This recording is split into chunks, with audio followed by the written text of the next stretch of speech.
Hey, what's going on everyone? Welcome back to another Fire Emblem character guide, and as you probably guessed, we are doing Fire Emblem Shadow Dragon today, aka Fire Emblem 11 remake of Fire Emblem 1. And it's not a tier list, but it does have a massive 9 different categories that I sort units in. Now this game is not as complicated as I'm making it look here, but it is a little different than most games, so I decided to use this opportunity to sort the units very carefully into different categories. Again, not tiers, categories. They're also not ordered within categories. In case you're wondering, the left unit is not always the best one, and the right hand unit is not always the worst one. It's mostly by availability, but sometimes I group some similar units together, like the Ballisticians over here, or these sages / bishops over here. That's why I'm doing that. But yeah, let's just get into it. As always, this is aimed at the highest difficulty in the game, so that would be Hard 5, Merciless mode. This guide is for if you're wondering about what units you should use and in what way you should use them when you're trying to get through that mode. Of course, as always, every unit in the game is usable to some extent. Shadow Dragon does have room to meme around and do whatever you like.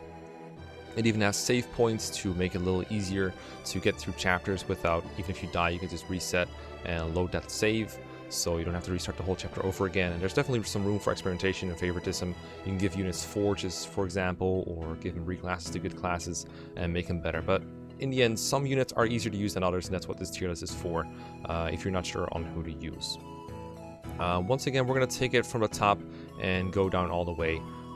No-brainers are units that I think you should always use or almost always use. There's generally no reason not to use them unless you just don't like them. Wolf and Setgar are very special cases. I initially had them in no-brainer, but they are so different from the no-brainers that I wanted to give them some extra attention, because there's very few units like Setgar and Wolf in the whole franchise, so they have a whole category of their own. Good no investment is units you should probably use when they just joined and maybe for a little bit afterwards. You can also invest into them to make them better. I'll get into that in a little moment.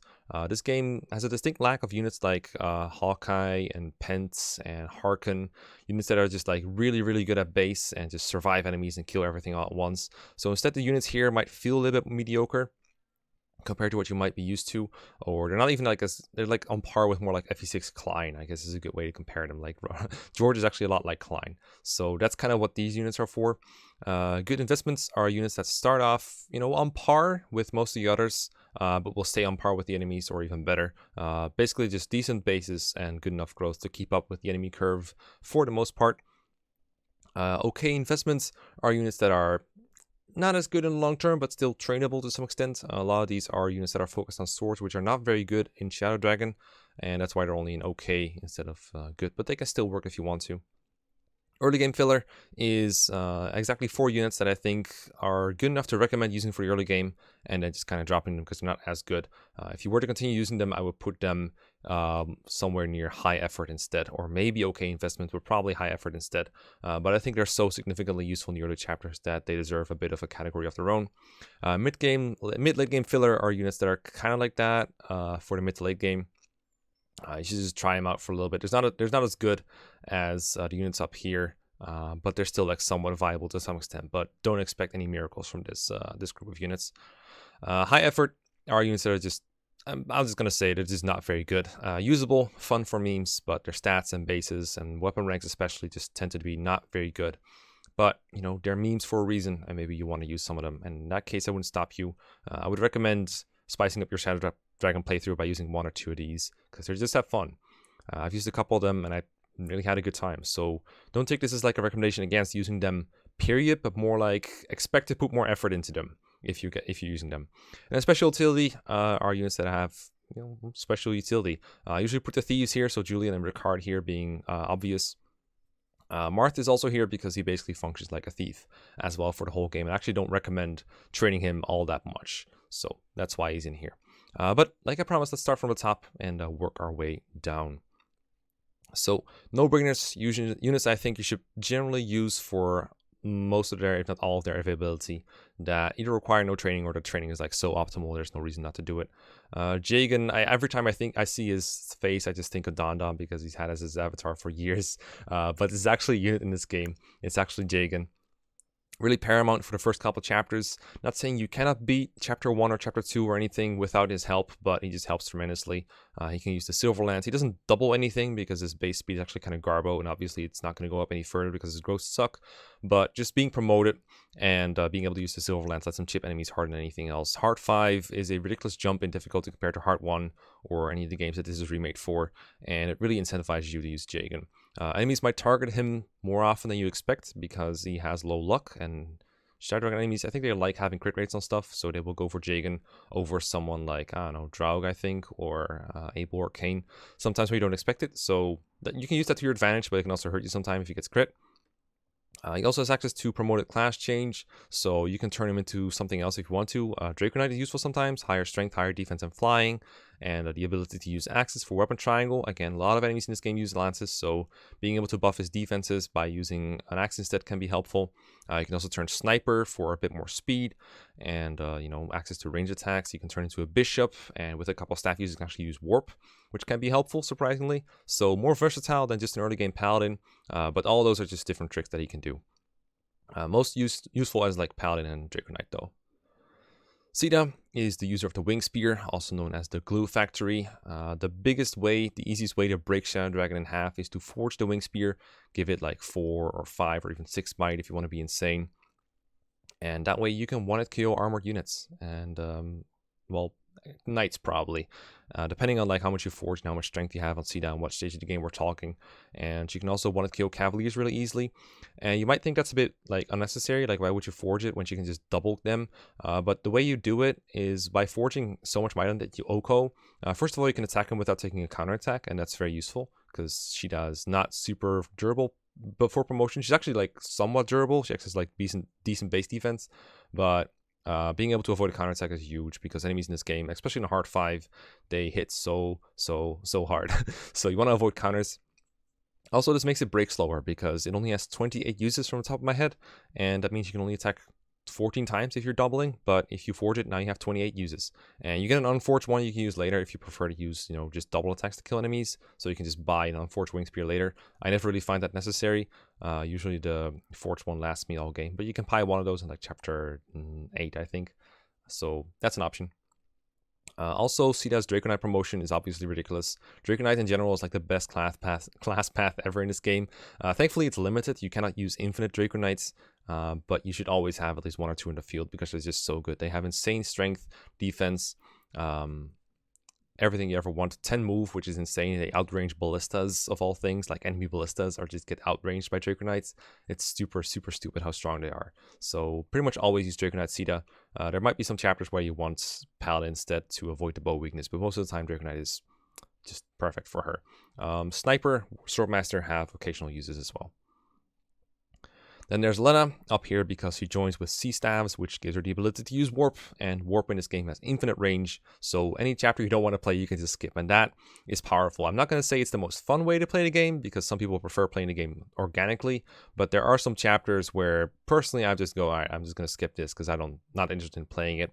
Even if you don't want to skip chapters, it's still very helpful to have a way to effectively just give an ally infinite movements. Being able to say, okay, this unit's over here, but I actually want someone else to help out somewhere, like maybe kill a dangerous enemy.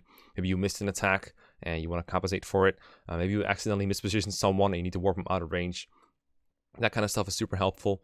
And also just staff utility in general is just kind of nice. There's not a lot of units that have it, and being able to use Physic at base, for example, is useful. And she's one of the few units who's probably going to get to Fortify as well near the end of the game, just because you can use staffs so often throughout the whole game. So lots of utility there. Not much of a use in having her attack. She can turn into a Sage after promotion while still retaining most of her staff rank, and that can be helpful occasionally, but it doesn't really matter too much. Generally, what Lena has at base is what you're going to need for the rest of the game. She's super easy to use. There's no reason not to use her. Very busted. Just Warp is just that good. Also, she gets Hammering. Hammering, which is what you get in Chapter 20, lets you repair all sorts of really powerful weapons, be it forges or divine weapons or whatever they call it, the regalia, like the Parthia, for example. If you nearly broke that, you can hammer in it. Hammer has a massive 12 uses in this game, and you get it so late that it's almost impossible to run out of it, especially considering you get the Star Sphere as well. So make liberal use of it as much as you'd like. Repair anything you want. You can hammer into warp, of course, to get more warp skips in. Pretty much the entirety of this game can be warp skips. So if you're into that, if you're trying to beat the game as quickly as you can, and this is the best tool available. But even if it's not, it's still super good. Wendell and Boa, I kind of group them together because, I mean, they're kind of similar in their utility. Wendell does join a lot earlier, though, and he has access to the Excalibur tome at base. Merrick joins with it, but he can use it. So the cool thing about Wendell is he joins as a sage, but he can also turn into a bishop, and they both have their advantages and disadvantages. As a sage, at base, you can use Excalibur. It's the only other unit besides Merrick you have initially that can use it, so that's super helpful. It's a tome that just one-hit KOs all flyers you face with high accuracy. It has a lot of crit, so you can unexpectedly just kill any enemy with it. You'd probably one-round armor knights as enemies, but any other enemy you can chip and potentially kill with a crit. And well, Excalibur is really good. It has 33 uses. You can't forge it, but it's still just so powerful. Alternatively, if you turn him into a bishop, he is only a couple staff uses removed from reaching C, and that gives him all the utility that Lena does as well. So he can help you with warp skips or just warp utility and physic, which is also super helpful. Like that alone got Lena in no-brainer. So with that in mind, Wendell was a no-brainer as well. He's even more versatile than that, though, because you can also turn him into a wyvern, and he actually has a really good speed base, so he can double attack enemies, and if you give him like a forged weapon, that can actually do some significant damage or help you with positioning a little bit. It's a little more nuanced. It's harder to make use of than his staff and Excalibur, but that can also work. Now, as a bishop, he cannot use Excalibur at base. He actually needs to grind his tome rank a little bit to do that, and similarly, once you reach C rank staves as a bishop, you won't be able to immediately use C rank staves as a sage, so reclassing him back and forth is needed to make the best use of Wendell. Does have really low luck though, and he's kind of fragile, but his low speed prevents him from getting doubled most of the time, so he is somewhat durable, but you got to be careful with him. Like, don't expect like any kind of Pence or Hawkeyes in this game. Player units are actually like a bit worse, particularly in the HP department compared to most games, so don't think just because a unit is a no-brainer that they're not going to die, because a lot of them are fragile. You got to be a little bit careful in this game. Boa is like a version of Wendell that joins a lot later. He has C rank staves at base, I do believe, as a bishop, and I don't remember if you can use Excalibur at base. It doesn't really matter too much because most of the utility that I use Boa for generally is just the C rank staff stuff, so it's not super helpful, but it's just a free copy of Wendell or Lena that you just get again. It's very self-explanatory. Very helpful when you need multiple warpers. If you want to do like a warp skip, you want to warp both Marth and a boss killer, then having both Boa and Lena available is nice. Of course, you have Wendell as well. Maybe one of them died. I don't know. Sometimes you need a triple warp, like in chapter 20, for example. And sometimes one of them might be dead. Maybe you need like physic plus warp in one turn. Stuff like that is just so helpful. I can't really put Boa any lower than I can put Wendell. Again, they're not ordered within the categories. Then we have the Ballisticians, Jake and Beck. These are obviously no-brainers as well. Their base stats are pretty bad. Like, their best stat is like defense, which is useless on a Ballistician because, well, like, I don't know what other way to put it, but they have 3 to 10 range. Their weapons have 3 to 10 range, and some of them are effective. Like, Aerospade is effective against flyers, and Thunderbolt is effective against Ballisticians, and it hits on their res stat. And they also just have a couple of generally useful ballistas like Hoist Flam. They can trade between them if you deploy them near each other. You can make like one really strong ballista. You can forge the ballistas, make a forged aerospate, and if there's like some flyers like 7 tiles away from you, you can aerospate one of them, then run up the other ballista, trade, and do it again. If you have Zane, he can transform into one of them and become a 3rd Ballistician, which is even more broken. You can preserve these with Hammer and the Star Sphere to last them forever. It's so busted. You can kill certain bosses with Ballisticians without ever them being nearby. They can just provide a little bit of chip damage. Like, let's say there's like a paladin with 40 HP that you're trying to one-shot, but your forged Rider's Bane or your forged Wing Spear isn't strong enough. You just send these up, have them chip a little bit, and then kill them off. I forgot to mention the forged Rider's Bane, by the way. That's another really good thing that Drake Knights can do in this game that really helps Sita and Jagen in particular. Like, it keeps Jagen relevant for the late game as well. He's not just useful in the early game for that. So, yeah, that's the Ballisticians. Zane, I touched upon just now because he can copy other units, and I most often use them to copy Ballisticians because, I mean, there's not any other unit that can do the 310 range besides these 3. And it's just so powerful that sometimes you want 3, or maybe you're like only deploying 1 Ballistician for now and you want Zane to copy 1 for a bit. You stay transformed for a couple turns, and he can either be your best combat unit or your best Ballistician or another healer or another warper.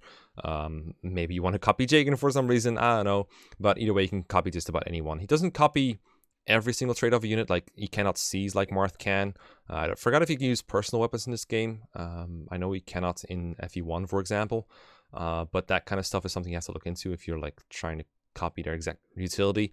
But yeah, a copy of your best unit. Like, a lot of people say dancers are copies of your best unit, and to some extent they are. But Zane is really more like that. He does take a turn to transform though, so if you're trying to skip maps on turn 1, obviously he's useless. But if you're ever taking longer than a single turn to complete a map, then Zane is automatically like one of your better units, for sure. No doubt about it. No-brainer. Again, it doesn't cost anything to use him, so that's one of the reasons he's a no-brainer.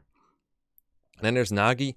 Nagi is like not as super useful across the game because she's only around for one chapter if you get her.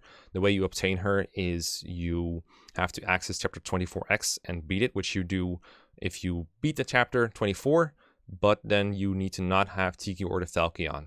And then you get the guidance chapter because Goto's like, hey, you actually can't beat Medius as you are. So he gives you Nagi, basically. And Nagi is just really useful for her damage on Medius and nothing else. She does a truck down the damage. She doesn't one-round him or Oko him or anything. She actually dies in one round, which you kind of have to compensate for by having another person who can damage him, like Tiki or a really strong Marth somehow with a fake Falchion. So beating Medius in Hard 5 is actually one of the hardest things in the game. You can actually soft-lock yourself out of beating him if you don't set yourself up properly. So that's why I thought it was important to have Nagi up here as a reminder that you need to prepare for that somehow, some way. That's what I think of Nagi. But in the chapter itself, where she joins, she's not super used for anything. I think she one-shots enemy Manakits, and that's about it. But yeah, she's alright. But not like fantastic other than for beating Medius. And for Medius, you need like an actual good plan though, because the game really, really makes it tricky to beat him. If you don't get Nagi, you get Goto instead, who's over here, just to indicate that like he's significantly worse at beating Medius, but he's still like useful in his own right. Next up, we have Wolf and Setgar, and I put them in a separate category because I think they can turn the game to a no-brainer, but they're also really heavy investment units, so that's why I had trouble putting them in there. So I put them between no-brainer and good no investment, but initially I had them in no-brainer because I felt like the level to which these units can turn the game into a no-brainer is so extreme that I didn't think they really fit anywhere else. They're a very weird build of units that I haven't really seen anywhere else in the series. They're pre-promotes with a fairly low base level as pre-promotes, but they still gain XP very slowly, but then really good growths. Particularly notable is Setgar's growth as a general in defense. He has like 150% defense growth or something, or 150% HP, something like that. Either way, over 100% growths in HP and defense is massive, and that allows you to really trivialize the game once they get to a point. They do need some grinding. They have very low base weapon ranks particularly, which is super annoying to work with. But once they get to a certain threshold, they just snowball out of control and they can just tank the whole game. Either as a general or once they've gotten enough defense, they can reclass to like warrior, berserker, hero, whatever you want, gamer mobility, and still have more bulk than all your other units combined. It's stupid how ridiculously bulky they are. I think they were meant to provide an out to making Hard 5 easier, because even though nowadays enough ways have been discovered to beat the game without their help at all, using like forged weapons like the Wing Spear and the Rider's Bane, there's still a lot of utility for them for any casual player that just doesn't want to figure out every map turn after turn. So yeah, they're really, really good. And I think everyone who's new to Hard 5 should consider using them, even if it's just fun, if it's just for fun. The way I recommend training them is actually not giving them kills early on, but just having them chip, because since they're promoted anyway, they don't gain much XP regardless of whether they're killing or not killing. So you might as well have them soften up enemies for others to kill so that they get the significant boost in kill experience and they just slowly get XP. And there are a couple chapters where you can reclass them to general and take so little damage that they can stand on a fort and heal the damage that they do take with vulneraries and fort healing, and continue that cycle against like a group of enemies until they've leveled up a couple times. So the chapters where I would do that are the port chapter, where you get Rad and Caesar. That's the easy one. You can also do it a couple chapters earlier. The chapter where you first meet Minerva and the White Wings. The chapter where you recruit Bantu. That's the other one where you can do it. You just warp them on top of a fort after they're reclassed general, give them a couple of vulneraries, have a physic nearby, or have a physic ready to heal them whenever they're low, and just keep chipping enemies. And after the first like 2 or 3 level ups, they will have enough defense to just survive. Depends on who you use though. I would recommend only training one of these, because both, it's kind of hard to grind both to be good, and generally you only really care about having one. Like the second one doesn't add it nearly as much as the first one. If one of them dies, just use the other. Like my last Iron Man run, I accidentally killed Setgar with a misclick in his joining chapter, so I had to use Wolf instead. And honestly, they're not quite interchangeable. Setgar has more defense, so he snowballs more quickly, but Wolf is still very serviceable. So use whichever one you like more. But if you want to have the optimal one, I would take Setgar. But yeah, these units will trivialize over half the game, and you might find yourself leaning on them a little too hard. So make sure to use your other units as well, even if just for the fun of it. But yeah, they're super good. They're stupidly good. Then we have good no investments, and these are units that are, pretty good at base for the most part. Not as good as these guys, but still pretty good at base. Minerva is a unit with A rank access at base, which is her most notable trait. The only class you can have that has that axe rank is the Draco Knight, but that happens to be the best class in the game, so she's perfectly okay with that. That means she can use the weapon she joins with, the Hot Claire, which is a ridiculously powerful weapon. She doesn't really double everything, and she has a D rank in lances at base, and it makes her actually a good investment target, which is why I had some trouble fitting her, finding out exactly where she belonged, because I had half in mind putting her in good investment instead because of it. But I figure if you don't want to invest into her, she's still serviceable, but she's also a pretty good investment target, and that's the reason I like these character guides, is because it allows me to recommend things like that. So Minerva can have a speed wing to double a bit more often, and you do get 1 or 2 of those around the time she joins. An arm scroll could help to get her from D to C rank lances. This is a big deal because it allows her to use the Rider's Bane, which if you forge it, lets her one-hit KO Cavaliers. And then Gel Grove will help her durability, because I think her base HP is 24, which is very low. But her defense is actually decent as a Draco Knight, so she can take a couple of hits if you give her one of those. So with that in mind, you can use Minerva either as a low investment or high investment unit. She can also use the hammer at base as well as the pole axe, so that's effective against armor knights and paladins, both of which are pretty numerous in this game. Pole axes do come later than most of other effective weapons. I think you first get them from Secret Shop in chapter 17, so that takes a little bit to get, but once you do have them, they're very good weapons, with usually with weapon triangle over most paladins. There are some with swords, but generally they have lances. Then there's George. I would not recommend investing into George. I just use him as a sniper. The only investment he really needs is a couple bow attacks, because you don't have B rank in bows, but you get a really good A rank bow in the end of chapter 12, where you do want him at A bows. So I would use him occasionally. Shadow Dragon, you gain 2 weapon XP per round of combat, regardless of whether you double or kill or anything. So you don't even have to feed him kills or have him double anything. You need to have him chip, and his chip damage is pretty good because B rank bows does allow him to use the silver bow. He has decent base speed and strength and enough bulk to survive 1 or 2 hits from most enemies. So he's a pretty good pre-promote sniper. That's really all there is to it. He's very simple. He can't really do anything else besides being a good sniper, because his stats aren't spectacular or anything. You could make him a swordmaster, but why waste his good bow rank doing that? So yeah, Sniper George is pretty good. One-shotting flyers is pretty nice, either with a silver bow or the Parthia or a forged bow. All those are helpful tools, and George is pretty nice.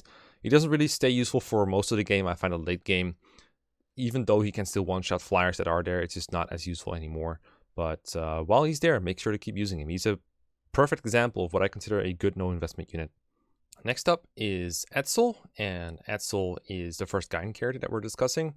And I like Ezel. I haven't used him in a long while because I usually skip all the Shadow Dragon guidance. I roughly remember what he's like. I kind of just think of him as a version of Wendell and Boa with a bit more bulk, I think a bit more magic base, and less staff rank, unfortunately, as a D rank in staves as a sorcerer, which means probably roughly Wendell's base staff rank, except it's chapter 17x, I believe, instead of chapter 4 or so that's pretty bad. Chapter 5 is when Wendell joins, actually. So that's not too great when it comes to warp utilities, probably a little bit late for that, but he can be a useful filler. The main draw of the chapter that he's in, the Guiding chapter, is not really Ezel himself, but just another free warp staff, which you don't really need, but it can be nice if you've been using warp a lot.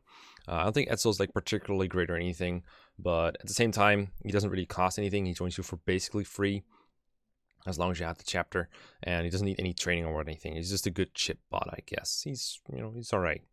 Then we got Ellis. Ellis joins in chapter 24 from the top of my head, and she doesn't really do very much, but the few things that she does do are very good. That's why she's up here. Again, I'm not factoring in availability for these kind of things, because I just want you to be able to look at this whole list and say, okay, I want to use this character. How good are they? How recommended are they when I do get them? So the chapters where they're not in don't really matter that much. And with that in mind, Ellis is just really good, because all the chapters she's in, she's just good. A rank and stabs at base means she can use Fortify as well as Warp and Physic and anything else you might want to use. She also has a somewhat personal staff called the Alm Staff. You can use that to revive fallen allies. This is part of the most common ways to kill Medius, because Medius is only really weak to Tiki, Nagi, and the Falchion. And you often will only have one of Tiki and Nagi when you perform a glitch. And I actually don't recommend even getting the Falchion to begin with Marth. So what you usually want to do is warp Tiki to Medius, kill him, or like attack him. Tiki will die, and then you warp in, Tiki once she's been revived, and you do it again. That's the fastest way, the easiest way to kill Medius. But it does require a lot of staff uses, and that's why Alice is so welcome, because she can Alm, and then someone else can warp. Other princesses can use the Alm Staff as well, but since it's like a really high rank staff, I believe, Alice is the only one who can use it at base from the top of my head. So pretty much her personal staff. It's pretty useful, but obviously it only has one use, and it only has one use in the game. You only really want to use it once. So that's Alice in a nutshell. Fortify is nice if you're not skipping chapters entirely. In that case, you definitely want Fortify to keep your characters healthy, because the last couple of chapters are really notorious for having strong enemies, particularly the final chapter with its Forged Brave weapons. And there's Goto. I don't really recommend using Goto because Nagi is so much better at killing Medius, and these characters are only available for the final chapter. So, but that doesn't mean that Goto isn't good by himself. It's like he has warp utility, he has A-rank stabs as well. He has a swarm tome that he can use to fight from range. He's really high magic too at base. He can use really strong spells. So assuming you have Goto, I recommend using him, but I don't recommend getting Goto, if that makes any sense. I would recommend you go to 24x and get Nagi instead, because only one of Nagi and Goto will join you. The game doesn't really give you any reason for that. It's just like, okay, if you play 24x, you get Nagi, just don't get Goto at final chapter. That's really all there is to him. I don't think Goto is particularly great, but you can't really refuse A-rank stabs. It's like an extra Ellis or an extra Lena for the final chapter. It's pretty good. But yeah, use Nagi to kill Medius. It's much easier. Then we have good investments. These are units that, I mean, they join and they're pretty good and they just keep up for the whole game. Barst, probably the best example of this. His bases are through the roof. They're better than almost any other character in the game. His personal bases, and he joins in chapter 2. That's really good. D rank in axes, soon to be C if you just train him a lot. Like, I think I should hit C around chapter 6 or so, maybe 7. I remember my Iron Man, I got Daros to C by chapter 6, and Daros is like, I mean, he's down here, that says enough, I think. So Barst has some of the highest base HP, strength, and speed in the game. He hits really hard with the steel axe. He has like better offense than Jagen, honestly, in a lot of the parts of the early game. He's very, very clutch and very powerful. There's no reason not to use him. He might not double consistently always, but overall his stat spread is just very good. And there's nothing wrong with him. Just stay a fighter for as long as you want. Maybe go pirate every once in a while for water walking or slightly different stat layouts, and then promote. And he will promote into warrior, but then you can reclass him to hero and have much better speed than before, and he's able to double enemies and stuff. He's not as OP as like Sedgar and Wolf after a lot of training, but I would say he's like the best combat unit in the game when you ignore movements. And, unfortunately, his class set doesn't have access to Draco Knight or any other like high move class that's actually good. The best one is like Horseman, but that doesn't let him use his axes. So generally, I don't recommend that. But generally, Warrior and Berserker and Hero is always going to need as he's promoted.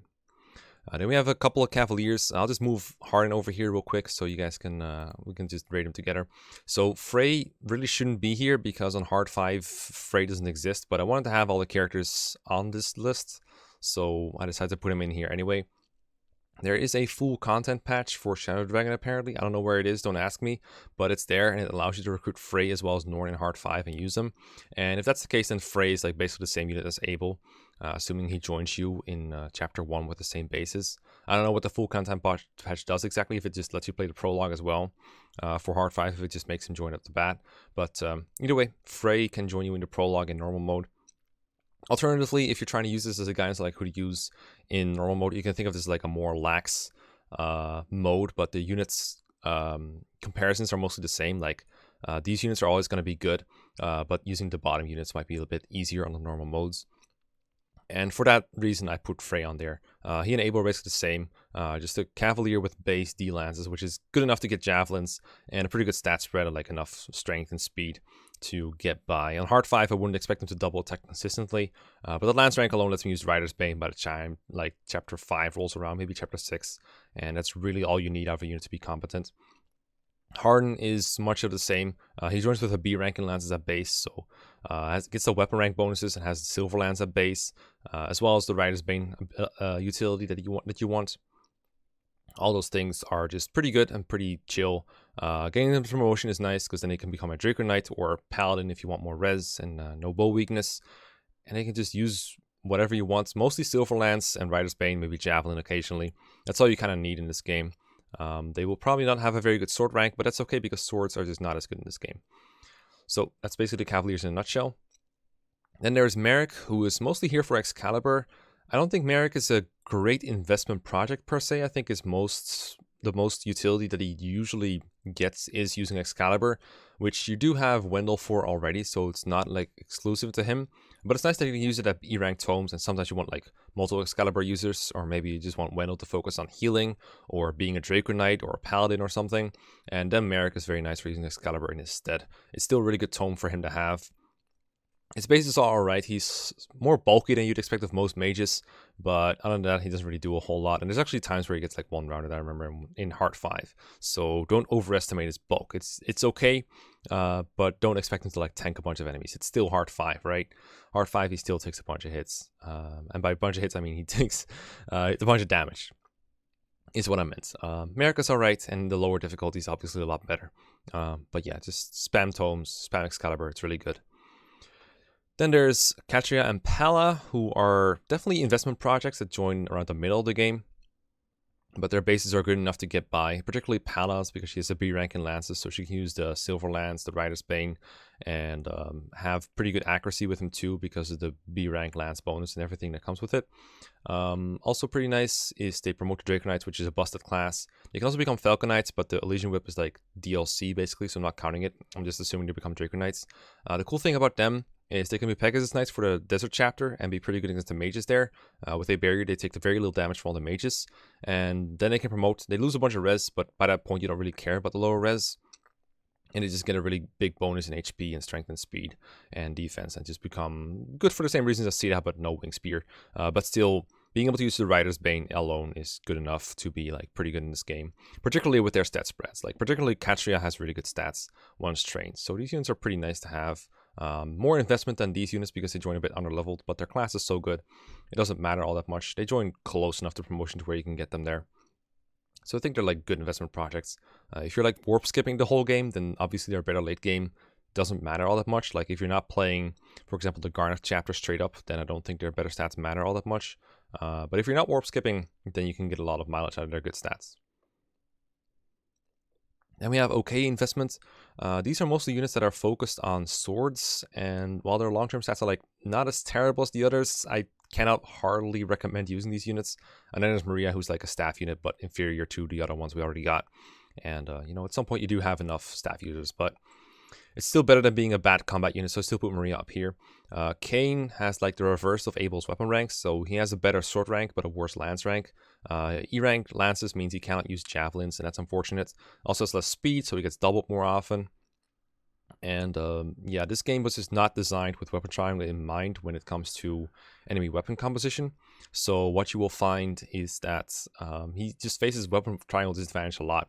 And the same goes for any sword focus unit, is swords are supposed to be more powerful. They get more might as you get higher weapon rank, but that bonus is entirely negated as you fight a lance with an enemy. And most of the enemies in this game are Cavaliers or Knights using lances. So for that reason, if you main swords, you're just worse off. Kane in particular has some trouble. He actually gets doubled by some enemies early on, like as early as like chapter 2 or 3. I think there's like hunters and thieves that can double him already. That's pretty dire. It doesn't like outright kill him. He actually has the bulk to survive like one round usually. But you have to be a lot more careful with him than what you think of a Christmas Cav. Augma has better speed at base, but that's more because of his mercenary class and his personal bases. I could also put Augma in early game filler, but I think he's a little bit better long term than some of these units, but his stats are just not that great in long term. Most of his utility just comes from his base C swords and his base mercenary class. Once you can reclass, Augma's stats just do not hold up as well as someone like Barst, for example, or even a trained Abel. But I wouldn't say he's terrible. I just think that there's no good reason to use him over your alternatives. You'd much rather have Lance rank or Axe rank than have Sword rank, because building rank in this game just takes a long while. Same thing with Navarro. Navarro has a base Myrmidon class, which gives him a reputation of being fast, but his base speed is actually quite bad. You could actually reclass him to Cavalier, and it's a really good class, except the speed base isn't too good, so he's actually like slower than someone like Kane or Abel when we class into that. So then all he really has to sell himself with is this killing edge, which is just not that good in the game. He only has 20 crit, and he doesn't double. In fact, he gets doubled as a Cavalier. He's just not very good at that. So I think he's better than some of these long term, but not great at all. And Navarro also joins at a point where you don't really need an early game filler as badly as you do when like Gordon and Draug are around for the first time. That's why I put him like, that's why I rate him more of his long term merits than anything else.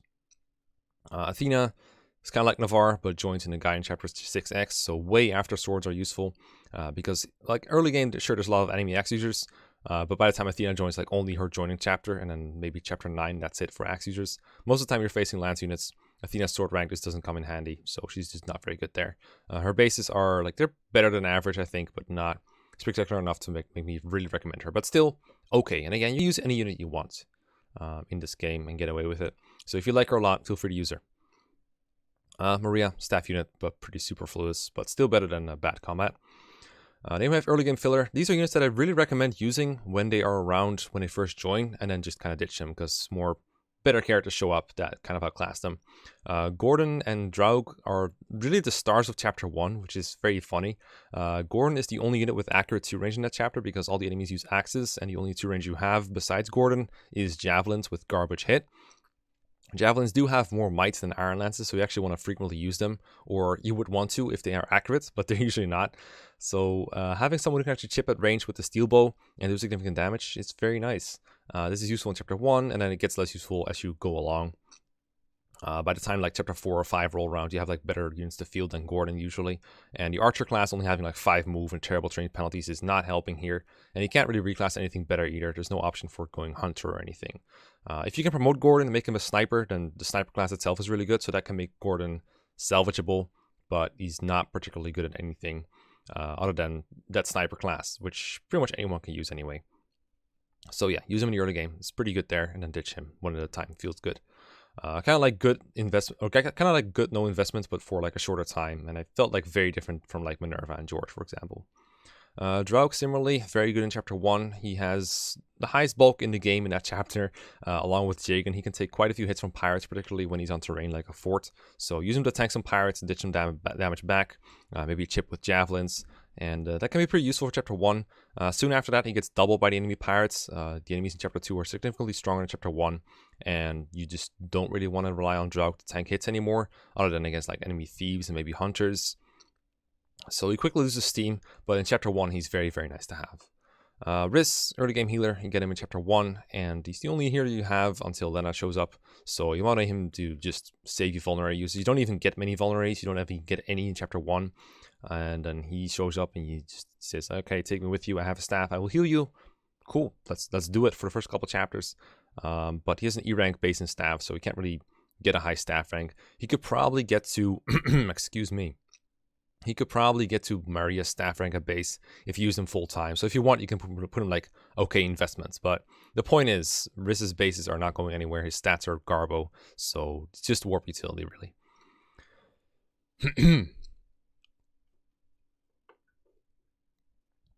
Then we have Castor, and he's in the Hunter class when he first joins in chapter 2, so that's pretty nice compared to Gordon's Archer class.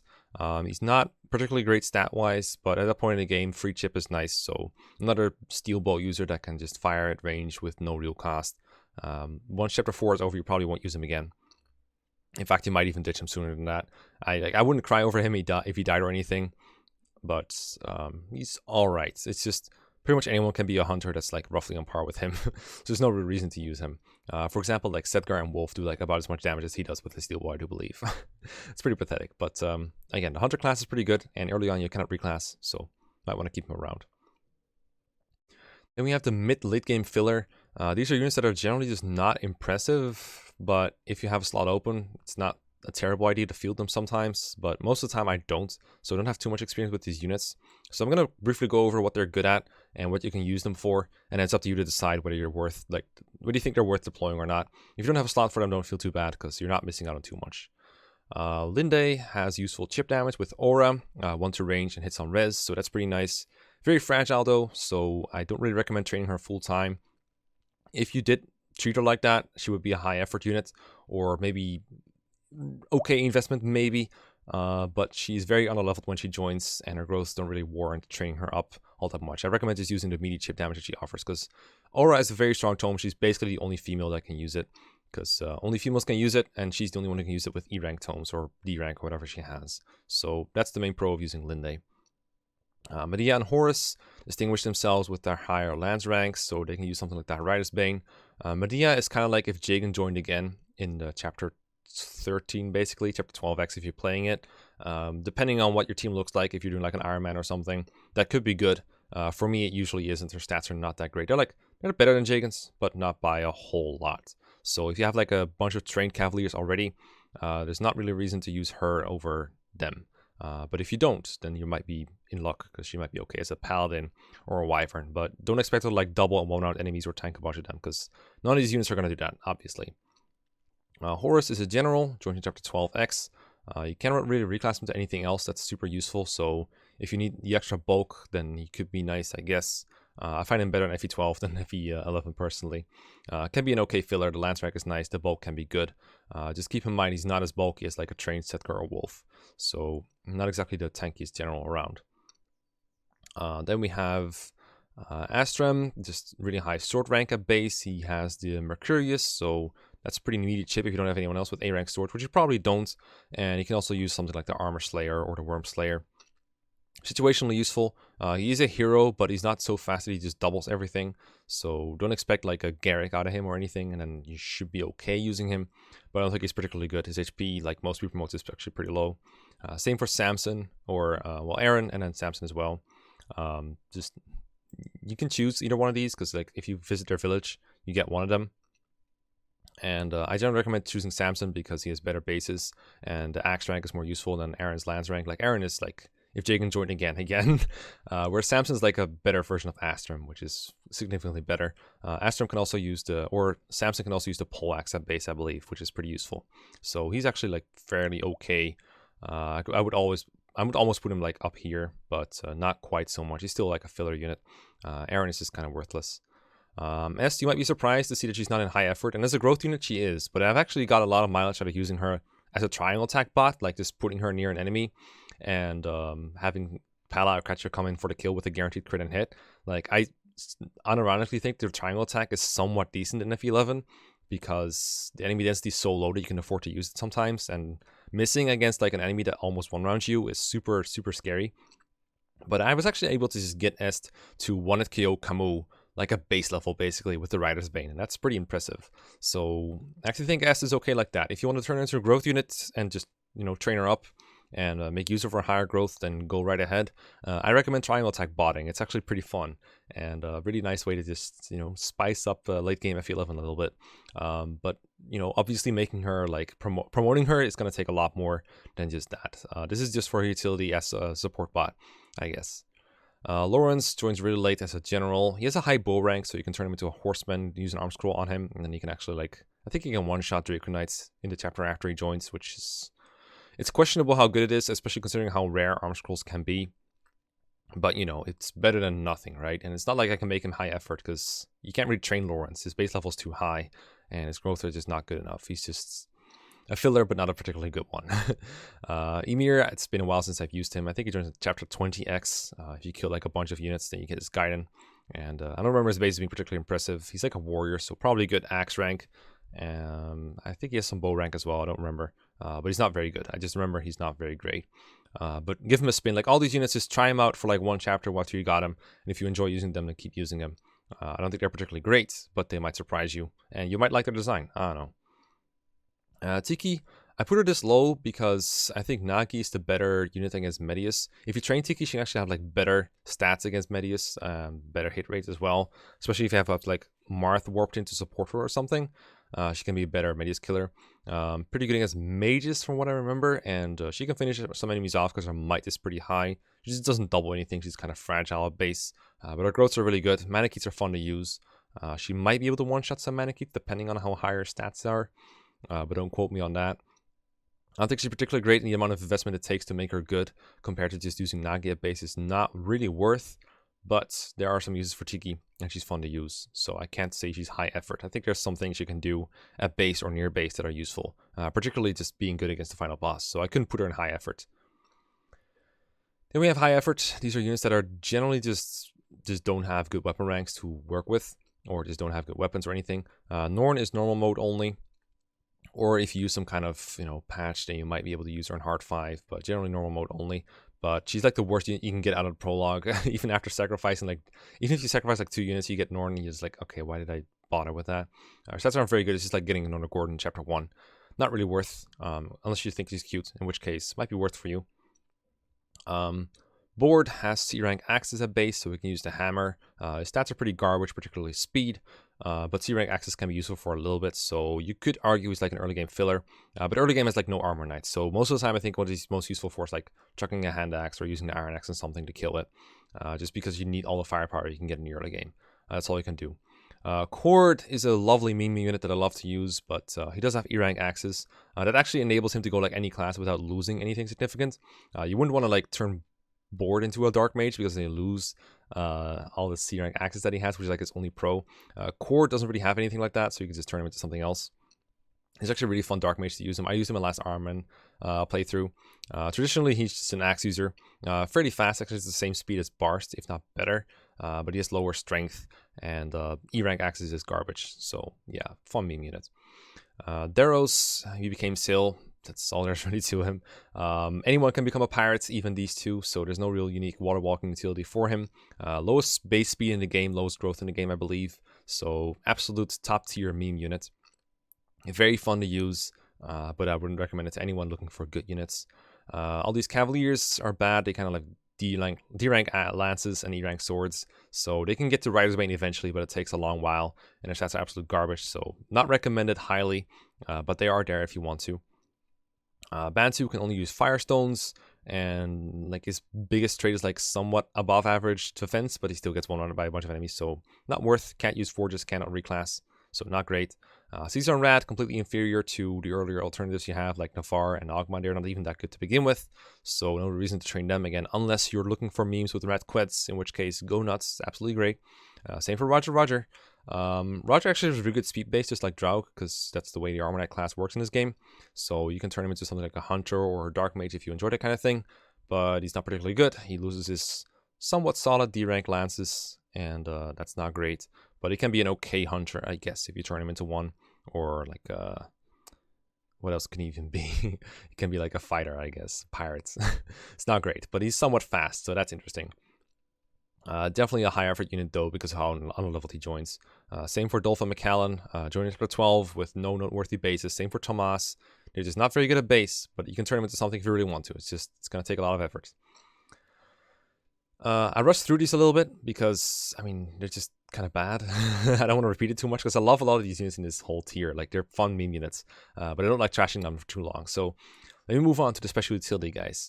Marth, I put him here because I don't really recommend training him per se for combat. I did this Iron Man a while ago, and he got speed blessed to hell and back. It was actually like one of my best units in early on, which is stupid how good he was there. And even with that blessing, he still wasn't very good in the mid to late game. So that shows you just what Marth is really. Even if he's blessed, he's not very good. The rapier is nice, but unlike the wing spear, it's like infinitely inferior. And I know a lot of things are worse than the ring spear, but the rapier really is. It's a sword, so it loses like all the weapon rank bonuses every time you attack a lance. It's weaker, so it doesn't OHKO as easily. Like, you need to put more might into it when forging, which costs a bunch of money. And then of course it just it's also defensively worse than Sita, and Marth also cannot like reclass to something better than a Sword Lord, which, I mean, it's not the terrible class because it still has 7 move, but most of the time I think of Marth as like a bot that can visit villages and open chests with the Fire Emblem. You cannot open doors without a door key, but you can open chests, and that can be useful when your thieves are doing something else.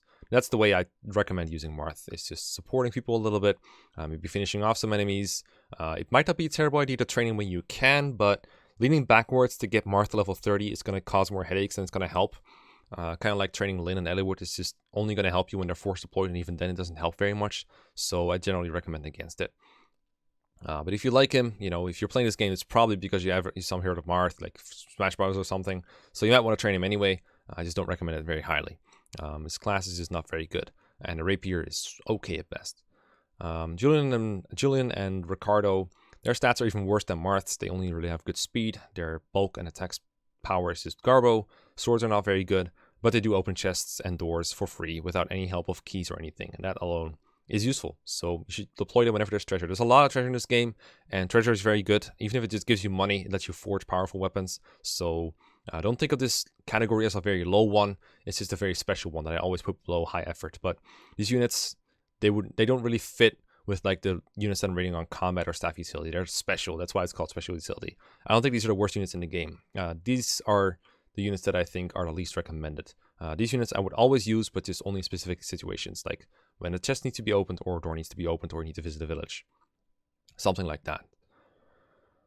Okay, as you can tell, Shadow Dragon has a lot of different units. I haven't really been able to go in depth on all of them because I don't think all of them are equally interesting. I just wanted to give a global idea of how good they all are and how hard it is to use them. Shadow Dragon is a pretty straightforward game when it comes to combat. There's not a lot of special spells or utilities or anything going on. It's mostly just how good are your stats and how good are your weapons. And with that in mind, most of the units that are like near the top just use those classes and weapons that are obviously the best. So generally it's either warp or a high lance rank or maybe a high axe rank that gets you to the top, or just good stats. And then some special utility like being able to fight the final boss, or having ballistas, or being able to transform into others, or being able to use warp and stuff. So I hope this made it clear. If you're doing a hard 5 run or something, I hope this is helpful for you. Even in lower difficulties, it could be helpful for you. Just don't go too strictly by this. Like, you can use any one you want, really. But this is how I would go about using them and why they are rated the way they are. Hope you had a good time. I'll probably tackle New Mystery next because it's a logical follow-up from here. Damn, that game has a huge cast, so might just procrastinate on that a little bit. Hope you enjoyed it and hope it was helpful. I will see you guys next time. Peace out.